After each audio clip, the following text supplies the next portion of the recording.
बिस्मिल्लाहिर्रहमानिर्रहीम। अस्सलाम वालेकुम। फ़्लाइट्स की नई अपडेट्स आ चुकी हैं, मैंने कहा आपके साथ शेयर करता हूँ। आज की लेटेस्ट अपडेट्स ये है कि दुबई एक प्लान बना रहा है पाकिस्तान के लिए और इंडिया के लिए और बांग्लादेश के लिए और श्रीलंका के लिए। वो ये प्लान बना रहा है कि कतर में आप यहाँ से कतर जाएंगे, कतर में आपको 14 दिन करंतना करना पड़ेगा।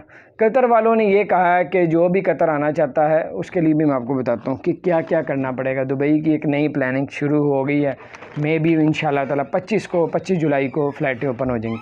सबसे पहले तो आपसे गुजारिश है मेरी कि अगर आपने हमारे चैनल को सब्सक्राइब नहीं किया, ज़रूर सब्सक्राइब कर दें, बेल आइकन को भी प्रेस कर दें ताकि नई अपडेट्स आप तक पहुँचती रहें। दुबई हुकूमत ने ये प्लान बना रही है। उनका कहना है कि अगर आप लोग कतर में, कोई पाकिस्तान इंडिया से कहीं से आता है तो पहले कतर में 14 दिन करंतना करे, करंतना करने के बाद वो फिर दुबई आए। तो कतर ने ये कहा है कि अगर पूरी दुनिया में जिसने भी वैक्सीन लगवा ली है उसके लिए कोई मसला नहीं, कोई प्रॉब्लम नहीं, वो कतर आ सकता है। तो इसलिए कतर के उन्होंने चुना है कि आप कतर पहले जाएं, कतर से आप वाया फिर उधर आएँ।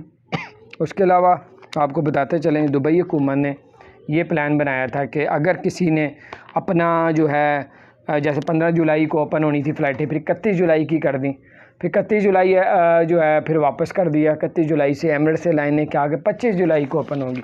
तो इंशाल्लाह ताला ओपन हो जानी है अल्लाह के हुक्म से। इंशाल्लाह अल्लाह आप लोगों के लिए आसानियाँ पैदा फरमाए। लेकिन वो ऐसा ही प्लान दे रहे हैं कि आप लोग इधर से कतर जाएँ, पाकिस्तानी भी, इंडियन भी, बांग्लादेश वाले भी, श्रीलंका भी। कतर में 14 दिन करंतना करें, उसके बाद आप लोग फिर दोबारा कोरोना का टेस्ट करवाएं और फिर दुबई के लिए आएँ। फिर दुबई में पहुंचेंगे तो वहाँ पे भी आपका कोरोना का टेस्ट किया जाएगा, फिर उसके 4 दिन या 7 दिन बाद आपका दोबारा कोरोना का टेस्ट किया जाएगा। ये फ़्लाइट्स की नई अपडेट्स थी, मैंने कहा आपके साथ शेयर करता हूँ। अपना ख्याल रखें। अगर चैनल को सब्सक्राइब नहीं किया, ज़रूर सब्सक्राइब कर दें, बेल आइकन प्रेस कर दें ताकि